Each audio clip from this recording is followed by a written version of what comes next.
এমন কোন আদম সন্তান পৃথিবীতে জন্ম নেয়নি যে আদম সন্তানের জন্মের পরে শয়তান তার গায়ে হাত লাগায়নি। হাত্তা ইয়াস্তাহিল্লা সারিখা, শয়তান যখন আদম সন্তানের জন্মের পরে তার গায়ে হাত লাগায় তখন ওই ছোট বাচ্চা চিৎকার করে কেঁদে ওঠে।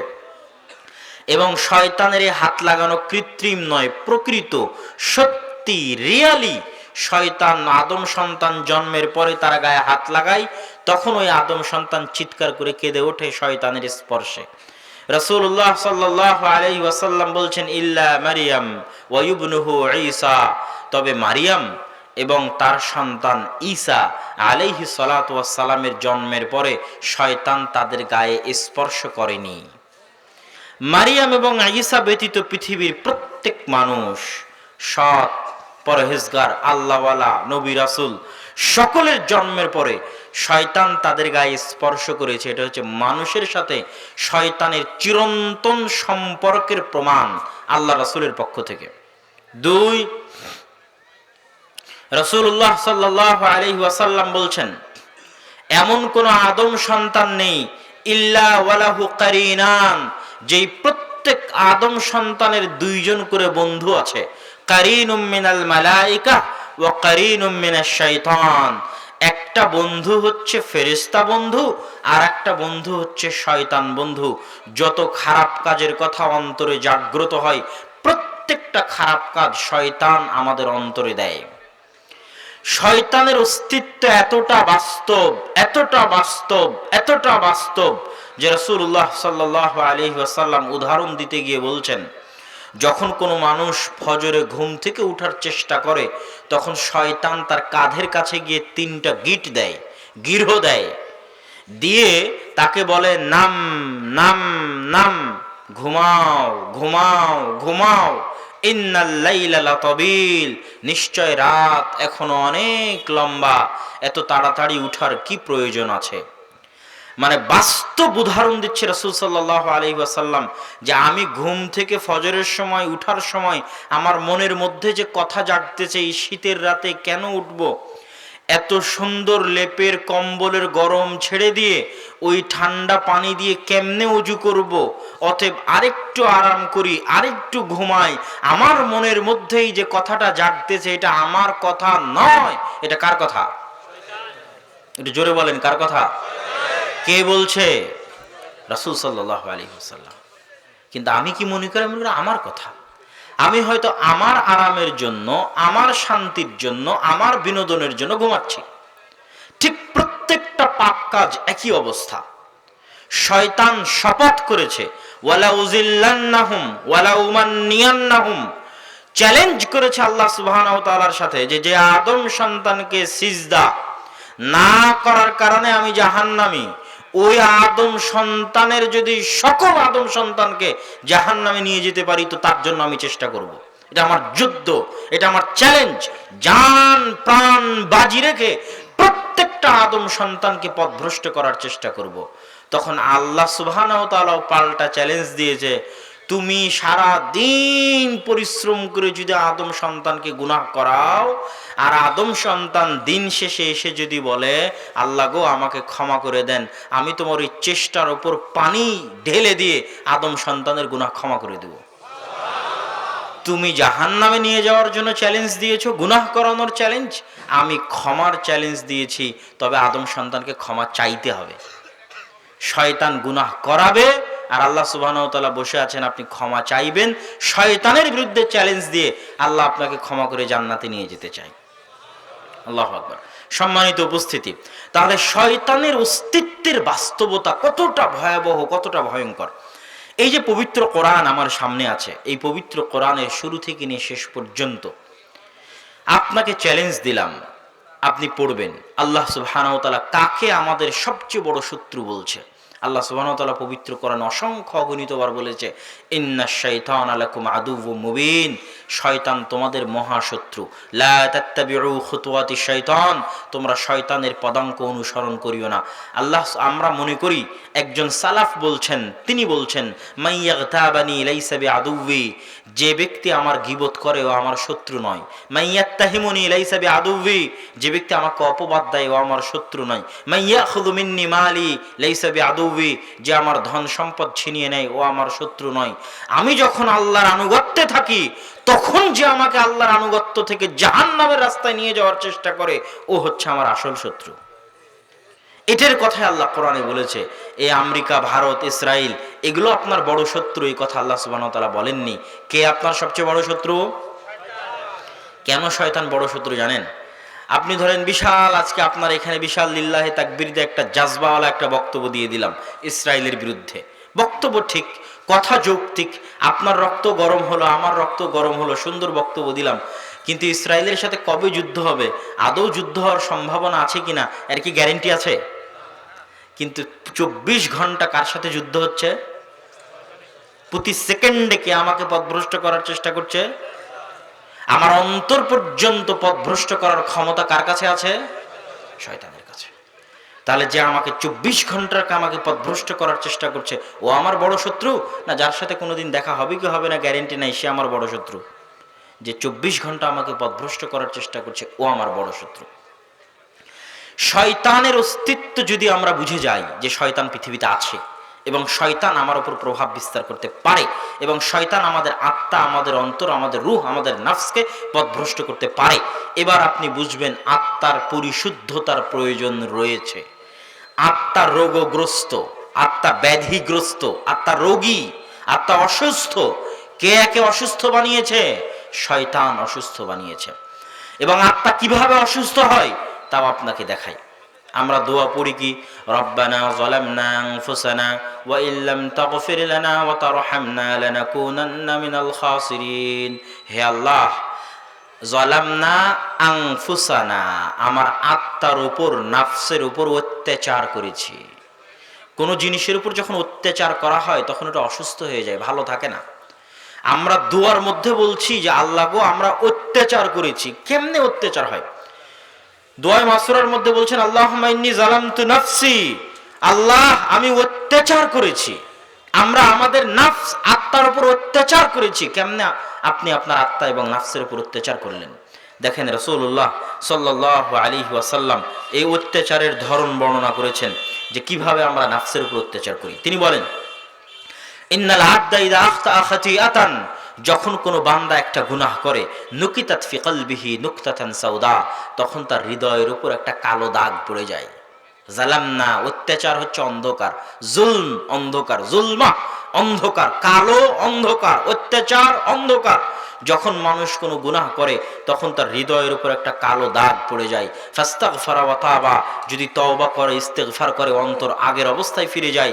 আর যদি তওবা ইস্তেগফার না করে তাহলে কালো দাগ বাড়তে বাড়তে বাড়তে বাড়তে পবিত্র কোরআনে আল্লাহ সুবহানাহু ওয়া তাআলা বলেছেন, কাল্লা বাল রানা আলা কুলুবিহিম খাতামাল্লাহু আলা কুলুবিহিম, কালো কুচকুচে হয়ে আল্লাহ সুবহানাহু ওয়া তাআলার পক্ষ থেকে মোহর মারা হয়ে যায়। একদম নিষিদ্ধ যে সেখানে কোনো দ্বীনের কথা, হকের কথা প্রবেশ করবে, এরকম কোনো সুযোগ থাকে না, রাস্তা বন্ধ হয়ে যায়। এই কথা রাসূলুল্লাহ সাল্লাল্লাহু আলাইহি ওয়াসাল্লাম বলেছেন। এইভাবে প্রত্যেকটা কালো দাগ এই হৃদয়ের উপর একটা অত্যাচার। সম্মানিত উপস্থিতি, আত্মার বিশুদ্ধতার যে গুরুত্ব আছে, প্রয়োজনীয়তা আছে, এই কথা স্বয়ং রাসূল বলেছেন, এই কথা স্বয়ং আল্লাহ সুবহানাহু ওয়া তাআলা বলেছেন। দলিল, আল্লাহ সুবহানাহু ওয়া তাআলা পবিত্র কোরআন মাজিদে বলছেন, ক্বাদ আফলাহা মান তাযাক্কা, ওই ব্যক্তি সফল কাম যে তার আত্মাকে পরিশুদ্ধ করলো। ওই ব্যক্তি সফল কাম যে তার আত্মাকে পরিশুদ্ধ করলো। ইয়াউমা লা ইয়ানফাউ মালুন ওয়ালা বানুন, যেই দিন মানুষের ধন সম্পদ কোনো কাজে আসবে না, যেই দিন মানুষের সন্তান সন্ততি কোনো কাজে আসবে না, ওই দিন একমাত্র কাজে আসবে ইল্লা মান আতা বিকলবিন সালিম, যে পরিচ্ছন্ন পরিষ্কার আত্মা নিয়ে কিয়ামতের মাঠে উপস্থিত হবে, বিশুদ্ধ আত্মা নিয়ে কিয়ামতের মাঠে উপস্থিত হবে, একমাত্র বিশুদ্ধ পরিচ্ছন্ন আত্মাই কিয়ামতের মাঠে মানুষের কাজ দিতে পারে, মানুষের উপকার করতে পারে। রাসূলুল্লাহ সাল্লাল্লাহু আলাইহি ওয়াসাল্লাম বলছেন, আলা ইন্না ফিল জাসাদি মুদগাতুন, শুনে রাখো হে দুনিয়ার মানুষ, এই পুরো শরীরটা যদি একটা সেনাবাহিনী হয়, এই হাত একটা সেনা সদস্য, এই হাত একটা সেনা সদস্য, চোখ একটা সদস্য, নাক একটা সদস্য, কান একটা সদস্য, এগুলো যদি বিশাল সেনাবাহিনীর এক একটা সদস্য হয়, তাহলে এদের প্রধান সেনাপতি হচ্ছে তোমাদের বুকের ভিতরে থাকা একটা গোস্তপিণ্ড। ফাইন সালুহাত সালুহা সাইরুল জাসাদ, যদি এই গোস্তপিণ্ডটা সৎ হয়ে যায়, পরিষ্কার পরিচ্ছন্ন হয়ে যায়, তাহলে বাকি যে সদস্য আছে এরাও ঠিক হয়ে যাবে। আর এটা যদি কলুষিত হয়, নোংরা হয়, অপরিষ্কার অপরিচ্ছন্ন ময়লা হয়ে যায়, তাহলে বাকি অঙ্গ প্রত্যঙ্গ কোনোদিন ঠিক থাকতে পারবে না। কেননা বাকি অঙ্গ প্রত্যঙ্গ এই হৃদয়ের কথাই চলে, এর আদেশে চলে, এর অনুসরণে চলে। অতএব তোমাদের জন্য জরুরি কর্তব্য হচ্ছে এটাকে পরিচ্ছন্ন করা, এটাকে পরিশুদ্ধ করা, এটাকে প্রশিক্ষিত করা। সম্মানিত উপস্থিতি, আল্লাহ সুবহানাহু ওয়া তাআলা পবিত্র কোরআন মাজিদে মানুষের আত্মার পরিশুদ্ধতার গুরুত্ব বলতে বলতে এই পর্যায়ে বলেছেন যে রাসূলকে পাঠানোই হয়েছে সাহাবীদের আত্মাকে বিশুদ্ধ করার জন্য। আল্লাহ রাসূলের আত্মা তো আল্লাহ জিবরাইল দিয়ে জমজমের পানি দিয়ে পরিষ্কার করে দিলেন, সাহাবীদের আত্মাকে কে বিশুদ্ধ করবে? রাসূল সাল্লাল্লাহু আলাইহি ওয়াসাল্লাম বিশুদ্ধ করবেন। যেমন আল্লাহ সুবহানাহু ওয়া তাআলা পবিত্র কোরআন মাজিদে বলছেন, হুয়াল্লাযী বাআসা ফিল উম্মিয়িনা রাসূলা, সেই সত্তা যিনি তোমাদের মধ্যে রাসূলকে প্রেরণ করেছেন। কেন জানো? ইয়াতলু আলাইহিম আয়াতিহি, আল্লাহর কিতাব কোরআন থেকে তোমাদের মাঝে আয়াত পড়ে শোনাবে, ওয়াইজাক, মসজিদে জামাতে তাকবীরে তাহরিমের সাথে আদায় করবে। তাহলে আপনি বুঝবেন ও 200টা তৃতীয় বিশ্বযুদ্ধে শয়তানকে পরাজিত করেছে। আল্লাহু আকবার। তাহলে এই আত্মা এবার প্রশিক্ষণ পাচ্ছে শয়তানের বিরুদ্ধে লড়াই করার। যখন 200টা যুদ্ধে টানা পরাজিত করবে শয়তানকে, টানা, কোনো বিরতি ছাড়া, বিরতিহীনভাবে, পরাজয়ের পর পরাজয়, পরাজয়ের পর পরাজয়, পরাজয়ের পর পরাজয়, টানা বিরতিহীনভাবে 200টা যুদ্ধে শয়তানকে পরাজিত করেছে, তখন এই আত্মা এতটা প্রশিক্ষিত হয়ে যাবে যে এখন শয়তান ওকে যেটা বলবে ওটে ও আর শুনবে না। ওর নিজে নিজে ডিসিশন নেওয়ার বা আমার এবং আপনার নিজেদের আত্মার উপর কন্ট্রোল ক্ষমতা থাকবে, যে না এটা করা যাবে না, এটা করব। এখন তো কোনো কন্ট্রোল ক্ষমতা নাই, শয়তান যা বলছে তাই করছে, যখন যেটা শয়তান করতে বলছে সেটাই করছে।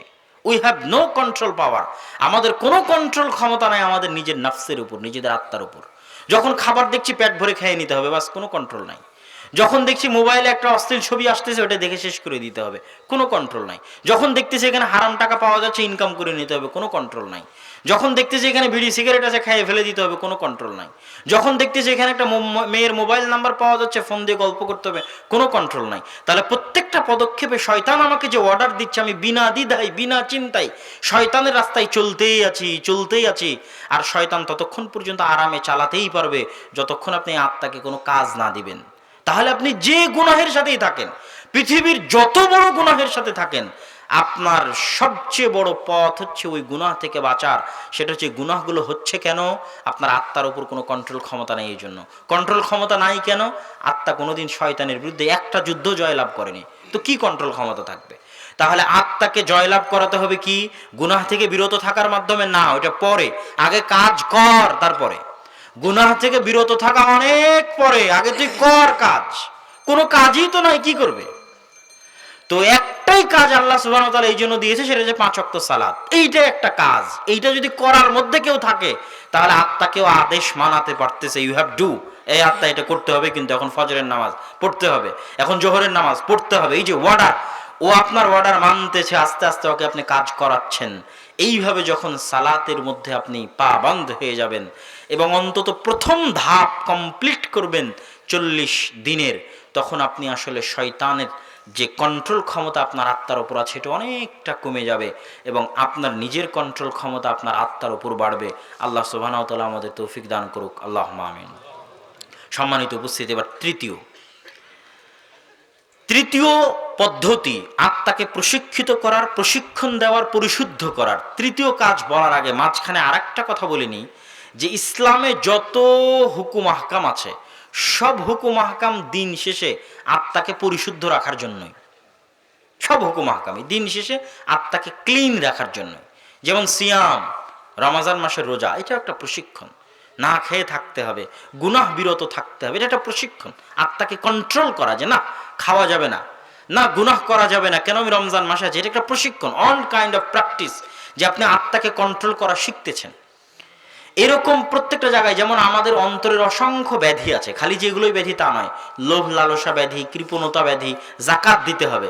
যখন জোরপূর্বক আপনার কাছ থেকে টাকা বের হয়ে গেল, আস্তে আস্তে আপনি উদার হওয়া শিখবেন, কৃপণতা থেকে বের হবেন, লোভ লালসা থেকে বের হবেন, আপনার আত্মা পরিষ্কার হবে। জাকাতের ক্ষেত্রে আল্লাহ বলেছে মানুষের আত্মা পরিষ্কার করার জন্য জাকাত দিতে হবে। তারপরে চক্ষু নিচু রাখার ক্ষেত্রে আল্লাহ সুবহানাহু ওয়া তাআলা বলেছেন আত্মা পরিষ্কার রাখার জন্য চক্ষু নিচু রাখতে হবে।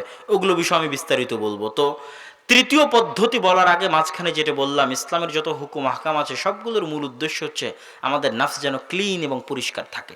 তৃতীয় যে কাজ দিয়ে আমরা আমাদের আত্মাকে প্রশিক্ষিত করতে পারবো, পরিশুদ্ধ করতে পারবো, শয়তানের বিরুদ্ধে লড়াই করতে পারবো, সেটা হচ্ছে, এইটা জানার আগে আরেকটা জিনিস আমাদের জানতে হবে, শয়তান কোন কোন মাধ্যম দিয়ে সবচেয়ে বেশি আমাদের আত্মাকে পরাস্ত করে। এক, আমাদের চোখ দিয়ে সবচেয়ে বেশি পরাস্ত করে আমাদের আত্মাকে। দুই, আমাদের জিহ্বা দিয়ে আমাদের আত্মাকে সবচেয়ে বেশি পরাস্ত করে। তিন, আমাদের কান দিয়ে আমাদের আত্মাকে সবচেয়ে বেশি পরাস্ত করে। এগুলো প্রত্যেকটা ডাইরেক্ট কানেকশন আছে রুহের সাথে। তার মধ্যে সবচেয়ে বড়টা হচ্ছে জিহ্বা। কত হাদিস নেবেন জিহ্বার ওপর। শাইখ আব্দুর রাজ্জাক বিন ইউসুফের কোনো একটা বক্তব্য যদি শুনেন জিহ্বার ওপর, অসংখ্য হাদিস পাবেন। রাসূলুল্লাহ সাল্লাল্লাহু আলাইহি সাল্লাম বলছেন, তোমরা যত আমল করো না কেন ইসলামের, সব আমলের রাজা হচ্ছে এই জিহ্বা। এটাকে যদি কন্ট্রোলে রাখতে পারো তাহলে সবকিছু ঠিক আছে, না হলে কিছুই নাই। তাহলে এই জিহ্বা, এটা হচ্ছে শয়তানের একটা অস্ত্র, যেটা দিয়ে শয়তান আমাদের রুহের উপর অ্যাটাক করতে পারে। কিভাবে? আমি মুখ দিয়ে আউল ফাউল বলবো, গীবত করব, তোহমত দেব, অপবাদ দেব, গল্প গুজব করব, প্রত্যেকটা কথাই লেখা হচ্ছে কোন কথার কারণে যে জাহান্নামে চলে যাব। সবচেয়ে সহজ যে মাধ্যমে শয়তান আমাকে জাহান্নামে নিয়ে যেতে পারে, এটা যায় জিহ্বা। যেহেতু জিহ্বার উপর আমাদের কন্ট্রোল ক্ষমতা সবচেয়ে কম, আর এটাকে আমরা সবচেয়ে হালকা মনে করি, সবচেয়ে পাতলা মনে করি। মা বোনেরা এক জায়গায় বসলেই শুরু হয়ে গেল, উইদাউট এনি কন্ট্রোল জিহ্বা চলতেছে। আমরা এক জায়গায় গাড়িতে উঠলে শুরু হয়ে গেল, উইদাউট এনি কন্ট্রোল জিহ্বা চলতেছে। গালিগালাজ থেকে শুরু করে, তারপরে গীবত তোহমত থেকে শুরু করে, অযথা আউল ফাউল কথা থেকে শুরু করে, মিথ্যা কথা থেকে শুরু করে, মজাক থেকে শুরু করে, সব কিছু প্রত্যেকটা আমরা জিহ্বা দিয়ে করতেছি। আর এই কোনটার কারণে যে জাহান্নামে চলে যাবো আমরা জানি না। তাহলে অতি সহজে যেটা দিয়ে শয়তান আমাদের জাহান্নামে নিয়ে যেতে পারে, এটা জিহ্বা। তাহলে এই জিহ্বার বিপরীত যেটা, সেটা হচ্ছে তৃতীয় কাজ, যেটা দিয়ে আমরা শয়তানের বিরুদ্ধে আত্মাকে পরিশুদ্ধ রাখবো, সেটা হচ্ছে আল্লাহর জিকির। সেটা কি? আল্লাহর জিকির। লিসানুন যাকির, যেই জিহ্বা আউল ফাউল বকে না, গীবত তোহমত করে না, অযথা পেঁচাল পারে না, গল্প গুজব করে না, আড্ডা পিটে না, লিসানুন যাকির, বরং প্রতি পদক্ষেপে, প্রতি ধাপে ধাপে যেই জিহ্বা কার নাম উচ্চারণ করে? আল্লাহর নাম উচ্চারণ করে। তাহলে প্রতি ধাপে ধাপে আল্লাহর নাম উচ্চারণ করার বিরুদ্ধে শয়তানের কি সম্পর্ক, আশ্চর্য হবেন। রাসূলুল্লাহ সাল্লাল্লাহু আলাইহি ওয়াসাল্লাম যত দোয়া দিয়েছেন, প্রত্যেকটা দোয়াকে উনি শয়তানের সাথে রিলেট, কানেক্টেড করেছেন, প্রত্যেকটা দোয়া। আমি আপনাকে একটা একটা করে উদাহরণ দিই। রাসূলুল্লাহ সাল্লাল্লাহু আলাইহি সাল্লাম বলছেন, ইযা দাখালা আহাদুকুম ফি বাইতি, যখন তোমাদের কেউ বাড়িতে প্রবেশ করে তখন যেন বলে আসসালামু আলাইকুম। আসসালাম আল্লাহর নাম। যদি আসসালামু আলাইকুম বলে, বাড়ি থেকে শয়তান পালাবে। যদি আসসালামু আলাইকুম না বলে, শয়তান বলবে বাড়ি তোমাদের থাকার জায়গা, খাওয়ার জায়গা। তাহলে সালাম দেওয়ার সাথে কাকে সম্পৃক্ত করলেন আল্লাহ রাসূল? কাকে সম্পৃক্ত করলেন? শয়তান। এটা একটা ধাপ, বাড়িতে প্রবেশ করা আমার জীবনের একটা ধাপ, ওটার মধ্যে আল্লাহর জিকির সংযুক্ত করা হয়েছে। আসসালামু আলাইকুম বলার সাথে শয়তানের সম্পর্ক, কেননা শয়তান আমাদের রূহ, নাফস, আমাদের আত্মা কন্ট্রোল করতে পারে। ইযা আকালা আহাদুকুম আলাম ইয়াযকুর ইসমাল্লাহ, যখন তোমাদের কেউ খায় যদি বিসমিল্লাহ বলে, শয়তান খাবে না। যদি বিসমিল্লাহ না বলে, ওর সাথে শয়তান খাবে। তাহলে খাওয়া এটা আমাদের জীবনের একটা কাজ, একটা ধাপ। ওই ধাপে আল্লাহর নাম উচ্চারণ করতে বলা হচ্ছে লিসানুন যাকির, ওই জিহ্বা যে আল্লাহর নাম স্মরণ করে ধাপে ধাপে। আল্লাহর নাম স্মরণ করাকে কার সাথে সম্পৃক্ত করা হলো? শয়তানের সাথে। টয়লেটে প্রবেশ করবে, আল্লাহুম্মা ইন্নী আউযু বিকা মিনাল খুবসি ওয়াল খাবাইস, কার থেকে বাঁচতে? শয়তান থেকে বাঁচতে। স্ত্রীর সাথে যাচ্ছে, সাংসারিক জীবনে দোয়া পড়বে, বিসমিল্লাহ আল্লাহুম্মা জান্নিবনা শাইতান ওয়া জান্নিবি শাইতানা মা রাযাকতানা। কার থেকে বাঁচতে? শয়তান থেকে বাঁচতে। যেন পেটে যে সন্তান আসবে সেটাকে যেন শয়তান ক্ষতিগ্রস্ত করতে না পারে। সন্তানকে কোলে নিবে, কোলে নিয়ে কি দোয়া পড়বে? আউযু বিকালিমাতিল্লাহি তাম্মা মিন কুল্লি শাইতানিন ওয়া হাম্মা ওয়া মিন কুল্লি আইনিন লাম্মা। কার থেকে বাঁচতে? ওই ছোট বাচ্চাকে কার থেকে বাঁচাতে? শয়তান থেকে বাঁচাতে। কত নিবেন? ইসলামের প্রত্যেকটা ধাপে ধাপে যে দোয়া শেখানো হয়েছে, প্রত্যেকটা দোয়া কার থেকে বাঁচতে শেখানো হয়েছে? শয়তানের থেকে বাঁচতে শেখানো হয়েছে। তাহলে আমাদের তৃতীয় কাজ, যদি আমাদের আত্মাকে শয়তানের কন্ট্রোল থেকে বাইরে রাখতে চাই, নিজের কন্ট্রোলে রাখতে চাই, তাহলে জীবনের প্রতিটা ধাপে যে দোয়াগুলো রাসূল সাল্লাল্লাহু আলাইহি ওয়াসাল্লাম শিখিয়ে দিয়েছেন, ওই প্রতিটা দোয়া আমরা যত বেশিভাবে আমাদের জীবনের মধ্যে সম্পৃক্ত করব, শয়তানের কন্ট্রোলের বাইরে আমরা ততটা চলে যাব এবং আমার আত্মা স্বাধীন থাকবে, আমরা স্বাধীন থাকব। সম্মানিত উপস্থিতি, একজন রাশিয়ান জাদুকর, আল্লাহু আলাম তার কথা সত্য মিথ্যা কতটুকু, কিন্তু হাদিসে তো প্রমাণ হয়। একজন রাশিয়ান জাদুকরের একটা ভিডিওতে সে বলছে যে যখন আমরা কোনো জাদু করি, তখন যেই সমস্ত মুসলমানেরা 5 ওয়াক্ত সালাত আদায় করে এবং এই যে প্রতি ধাপে ধাপে জিকির করতে অভ্যস্ত, আল্লাহর নাম উচ্চারণ করতে অভ্যস্ত, এদের শরীরের চারি সাইডে এমন একটা অদৃশ্য অবয়ব, এমন একটা অদৃশ্য দুর্গ, এমন একটা অদৃশ্য পাহারা, যে কোনো জাদু, কোনো বদনজর, কোনো শয়তানের আক্রমণ, কোনো কিছুই ওটা ভেদ করে ভিতরে প্রবেশ করতে পারে না। একই কথা রাসূলুল্লাহ সাল্লাল্লাহু আলাইহি সাল্লাম বলেছেন। কিন্তু জাদুও শয়তানের, বদনজরও শয়তানের, কুদৃষ্টিও শয়তানের, অন্তরের উপর ওয়াসওয়াসাও শয়তানের। কি বলছেন রাসূল সাল্লাল্লাহু আলাইহি সাল্লাম? কেউ যদি ঘুমায় আর আয়াতুল কুরসি পড়ে, আল্লাহর পক্ষ থেকে একটা ফেরেশতা সকাল পর্যন্ত গার্ড দিবে যেন শয়তান আর কোনো ক্ষতি করতে না পারে। তাহলে এই যে প্রতি ধাপে ধাপে দোয়া, বিসমিল্লাহি লা ইয়াদুররু মা ইসমিহি শাইউন ফিল আরদি ওয়ালা ফিস সামা ওয়া হুয়াস সামিউল আলিম, কেউ যদি সকালে বলে সন্ধ্যা পর্যন্ত শয়তান আর কোনো ক্ষতি করতে পারবে না, সন্ধ্যায় বললে সকাল পর্যন্ত শয়তান আর কোনো ক্ষতি করতে পারবে না। আইনে রাসূল দোয়া অধ্যায় বই যদি যাওয়ার সময় নিয়ে যান স্টেজ থেকে, তো আইনে রাসূল দোয়া অধ্যায় বইয়ের প্রত্যেকটা দোয়ার সাথে দেখবেন শয়তান সম্পৃক্ত, প্রত্যেকটা দোয়ার সাথে। সূরা নাস, ফালাক, ইখলাস এগুলোর মধ্যে প্রত্যেকটা জায়গায় শয়তান থেকে পরিত্রাণ চাওয়া হয়েছে। তাহলে শয়তান আমাদের ভয়ঙ্কর শত্রু। শয়তান থেকে বাঁচতে 1 নাম্বার তাওহীদ, 2 নাম্বার সালাত, 3 নাম্বার কি বলেন তো? জিকির। 3 নাম্বার কি? কেননা শয়তানের সবচেয়ে বড় অস্ত্র জিহ্বা। এই জিহ্বাকে এখন শয়তানের বিরুদ্ধে প্রয়োগ করতে হবে। আউল ফাউল বকা বন্ধ, গল্পগুজব বন্ধ, গীবত তোহমত বন্ধ, তাহলে শয়তান বিপদে। জিহ্বা এখন কি কাজে লাগবে? বাড়িতে প্রবেশ করলে আসসালামু আলাইকুম, খেতে বসলে বিসমিল্লাহ, বাড়ি থেকে বের হলে বিসমিল্লাহি তাওয়াক্কালতু আলাল্লাহ লা হাওলা ওয়ালা কুওয়াতা ইল্লা বিল্লাহ, গাড়িতে উঠলে সুবহানাল্লাযী সাখখারা লানা হাযা ওয়া মা কুন্না লাহু মুকরিনিন ওয়া ইন্না ইলা রাব্বিনা লামুনকালিবুন। স্ত্রীর কাছে গেলে এটা, নতুন জামা কিনলে এটা, নতুন কাপড় পরলে এটা, বাড়ি থেকে বের হলে এটা, টয়লেটে প্রবেশ করলে এটা, টয়লেট থেকে বের হলে এটা। প্রত্যেক ধাপে ধাপে আমি শয়তানের বিরুদ্ধে যুদ্ধ করতেছি। কি দিয়ে? লিসানুন যাকির। শয়তানের বিরুদ্ধে একটা অদৃশ্য দুর্গ তৈরি করতেছি, অদৃশ্য বুদ্ধ তৈরি করতেছি, অদৃশ্য বর্ম গায়ে ধারণ করতেছি, যে অদৃশ্য বর্ম দুর্গকে ভেদ করে পৃথিবীর কোনো শক্তি, পৃথিবীর কোনো শয়তানি শক্তি, কোনো কুদৃষ্টি, কোনো বদনজর, কোনো জাদুটোনা, কোনো কিছু, শয়তানের কোনো ওয়াসওয়াসা যদি কেউ প্রতিনিয়ত পড়তে থাকে, লিসানুন যাকির, ভেদ করে তার অন্তরে প্রভাব সৃষ্টি করা শয়তানের পক্ষে, কুদৃষ্টির পক্ষে, বদনজরের পক্ষে, জাদুটোনার পক্ষে অসম্ভব, ইম্পসিবল। সম্মানিত উপস্থিতি, তাহলে মোটামুটি আমরা যেই বিষয়গুলোর আলোচনা করলাম আমাদের আত্মাকে পরিশুদ্ধ করার জন্য, এবার বক্তব্যের শেষের দিকে এর চাইতেও গুরুত্বপূর্ণ কথা আছে। সেটা হচ্ছে আমাদের আত্মার আর এক ধরনের যে রোগগুলো আছে, যেই রোগগুলোর কথা যাকাতের আলোচনার মধ্যে সংক্ষিপ্ত করে বললাম, ওই রোগগুলো থেকে পরিষ্কার রাখাও আত্মাকে পরিষ্কার রাখা। সেটা কি? আপনার যদি রাগ হয় প্রচুর, তাহলে রাগ আত্মার রোগ, আপনি অসুস্থ। যে প্রচন্ড রাগী, ও যখন রাগান্ত অবস্থায় আছে ও অসুস্থ। আপনার যদি অন্তরে হিংসা থাকে, তাহলে হিংসা আপনার অন্তরের অসুস্থতা। আপনি হিংসুটে মানে আপনি একজন মানসিক রোগী। আপনার অন্তরে যদি ঈর্ষা বিদ্বেষ থাকে, তাহলে আপনি একজন মানসিক রোগী, আপনার অন্তর অসুস্থ হয়ে গেছে। আপনার অন্তরে যদি অহংকার থাকে, আপনি একজন মেন্টাল পেশেন্ট, মানসিক রোগী। আপনার অন্তরে অহংকার আছে, এটা একটা অসুস্থতা। আপনি মানুষের গীবত করছেন, আপনার অন্তরে অসুস্থতা আছে, আপনি মেন্টাল পেশেন্ট। আপনি মানুষকে অপবাদ দিচ্ছেন, আপনার ভিতরে অসুস্থতা আছে, আপনার অন্তর অসুস্থ। আপনি লোভী, টাকার লোভ, খাবারের লোভ সামলাতে পারেন না, ধৈর্য নাই লোভের সামনে, আপনি অসুস্থ, মেন্টাল পেশেন্ট, আপনার নাফস রোগী। তাহলে এই যে নাফসের যে অসুস্থতাগুলো আছে, ফি কুলুবিহিম মারাজ, ইবনুল কাইয়িম রাহিমাহুল্লাহ বলছেন নাফস অসুস্থ হয়। এগুলো হচ্ছে নাফসের অসুস্থতা। উনি এক এক এক এক করে গনিয়েছেন, যার কিছু উদাহরণ আমি আপনাদের সামনে পেশ করলাম। এটা হচ্ছে নাফস অসুস্থ রোগী। তাহলে এই অসুস্থ নাফস, এই মানসিক রোগীর কি চিকিৎসা? হিংসুটে মানসিক রোগী, রাগী মানসিক রোগী, অহংকারী মানসিক রোগী, লোভী মানসিক রোগী, ধৈর্য নাই অধৈর্য মানসিক রোগী, এই সমস্ত মানসিক রোগীর চিকিৎসা কি?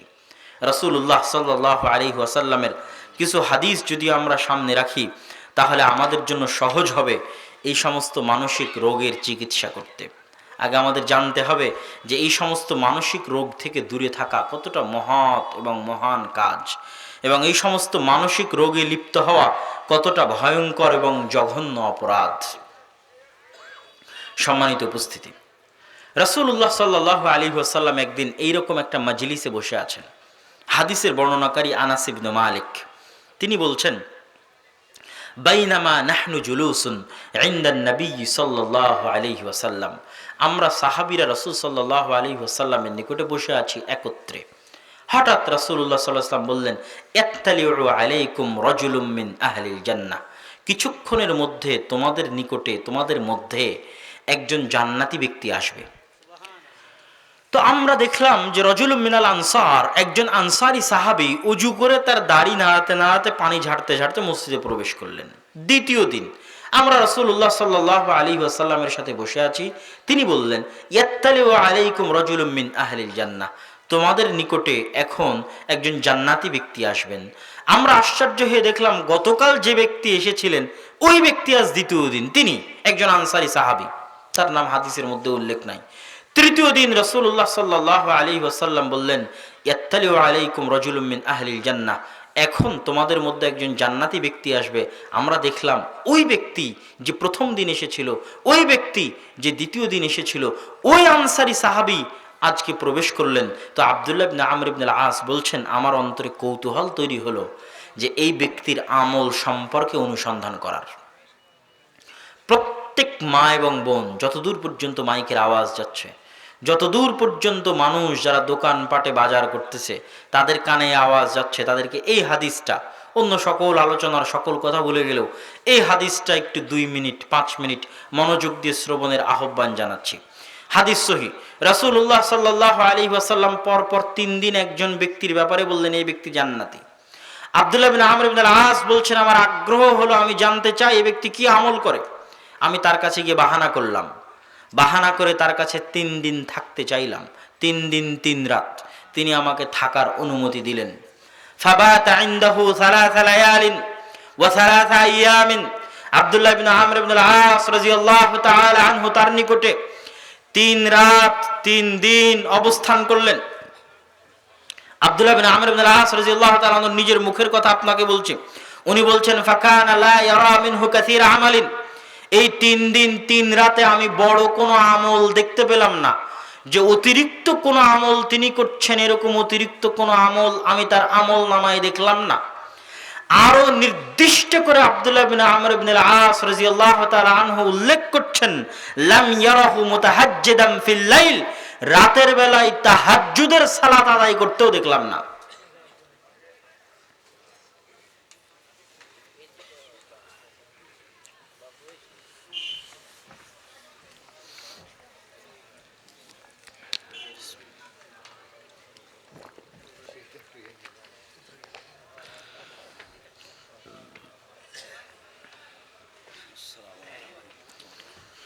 সম্মানিত উপস্থিতি, আব্দুল্লাহ ইবনে আমর ইবনে আল-আস এই ব্যক্তির নিকটে 3 রাত 3 দিন অবস্থান করলেন। যেই ব্যক্তি সম্পর্কে রাসূলুল্লাহ সাল্লাল্লাহু আলাইহি ওয়াসাল্লাম পর পর 3 দিন ঘোষণা দিয়েছেন দুনিয়াতে জীবিত থাকা অবস্থায় যেই ব্যক্তি জান্নাতি। 3 দিন 3 রাত তার বাড়িতে অবস্থান করার পর আব্দুল্লাহ বিন আমর ইবনে আল-আস বলছেন, আমি তাকে বেশি কোনো আমল করতে দেখিনি, নির্দিষ্ট করে বলছেন তাহাজ্জুদের সালাত আদায় করতেও দেখিনি। আমি তো আশ্চর্য হয়ে গেলাম, যে ব্যক্তিকে আল্লাহ রাসূল জান্নাতের ঘোষণা দিচ্ছেন, জান্নাতের সার্টিফিকেট দিচ্ছেন, ও তাহাজ্জুদের সালাতও আদায় করে না। এবং দিনের বেলা বেশি কোনো আমল, অত্যধিক কোনো আমল আমার নজরে আসলো না, আমার চোখে পড়লো না, না দিনের বেলা না রাতের বেলা। আমি 3 দিনের দিন যখন ফিরে চলে যাচ্ছি তখন তাকে জিজ্ঞেস করলাম, ঘটনা এই রাসূলুল্লাহ সাল্লাল্লাহু আলাইহি ওয়াসাল্লাম এই বলেছেন, এই অবস্থা, এই জন্য এসেছিলাম, আপনি কি বলতে পারবেন আপনি কি আমল করেন? তখন ওই ব্যক্তি বললেন যে তার কোনো এমন আমল তার জানা নেই। আব্দুল্লাহ বিন আমর ইবনে আল-আস বিদায় নিচ্ছেন, বিদায় নিতে যাবেন এমত অবস্থায় তিনি আবার তাকে ডাক দিয়ে বললেন, হ্যাঁ, তবে একটা আমলের কথা বলতে পারি, জানি না এটাই সেটা কিনা, তবে একটা আমলের কথা বলতে পারি, সেটা হচ্ছে প্রত্যেক রাতে যখন আমি ঘুমাতে যাই, প্রত্যেক রাতে যখন আমি বিছানায় যাই, আমার পাড়া প্রতিবেশী, ভাই বোন, আত্মীয় স্বজন, ব্যবসা বাণিজ্য, দোকান পাট, ব্যাংক ব্যালেন্স, স্ত্রী পুত্র, যার যার সাথে সারাদিন যা কিছু ঘটেছে, কার ওপর রাগ করেছি, কার সাথে হিংসা করেছি, কার বিরুদ্ধে বিদ্বেষ করেছি, কার ওপর মনক্ষুণ্ণ হয়েছি, কার ওপর রাগান্বিত হয়েছি, যত কিছু সংঘটিত হয়েছে, কে পৃথিবীতে আমার সাথে শত্রুতা করছে, কে পৃথিবীতে আমার সাথে দুশ্মনী করছে, পৃথিবীর সকল শত্রু দুশ্মন বন্ধু বান্ধব যে আমার হক মেরে খাচ্ছে তাকেও, যার উপর আমি রাগান্বিত হয়েছি তাকেও, পৃথিবীর প্রত্যেকটা মানুষকে নিঃস্বার্থভাবে ক্ষমা করে দিয়ে পরিষ্কার পরিচ্ছন্ন হৃদয় নিয়ে আমি ঘুমাতে যাই। আব্দুল্লাহ বিন আমর ইবনে আল-আস বলছেন, এটাই সেটা যে পরিষ্কার পরিচ্ছন্ন হৃদয়ের কারণে দুনিয়াতে থাকতেই রাসূল সাল্লাল্লাহু আলাইহি ওয়াসাল্লাম আপনার জান্নাতের ঘোষণা দিয়েছে। আল্লাহ, এটার কথাই আল্লাহ সুবহানাহু ওয়া তাআলা পবিত্র কোরআন মাজিদে বলেছেন, লা ইয়ানফাউ মালু ওয়ালা বানুন ইল্লা মান আতা বিকলবিন সালিম। ধন সম্পদ কাজে দিবে না, সন্তান সন্ততি কাজে দিবে না, কলবে সালিম, পরিচ্ছন্ন হৃদয়, পরিষ্কার আত্মা। প্রত্যেক মা বোন, প্রত্যেক ভাই বোন যারা মানসিক রোগী, হিংসুটে, বিদ্বেষী, রাগান্বিত, পরশ্রী কাতর, লোভী, প্রত্যেকের উচিত রাতে ঘুমাতে যাওয়ার সময় পৃথিবীর সকল মানুষকে নিঃস্বার্থভাবে নিশ্চিন্ত হৃদয়ে ক্ষমা করে দেওয়া। জেনে রাখেন, পরিষ্কার পরিচ্ছন্ন হৃদয় ছাড়া মানুষ জান্নাতে যাবে না। যদি জান্নাতের হকদার হয়েও যায়, আল্লাহ তাকে জোর করে পরিষ্কার পরিচ্ছন্ন করবে। রাসূলুল্লাহ সাল্লাল্লাহু আলাইহি ওয়াসাল্লাম বলছেন, ইখলাসুল মুমিনুনা ইয়াউমাল কিয়ামাহ, কিয়ামতের দিন মুমিনদেরকে যখন পুলসিরাত থেকে নাজাত দিয়ে দেওয়া হবে, নিজ নিজ আমলের জোরে পুলসিরাত পার হয়ে যাবে, সবাই জানেন।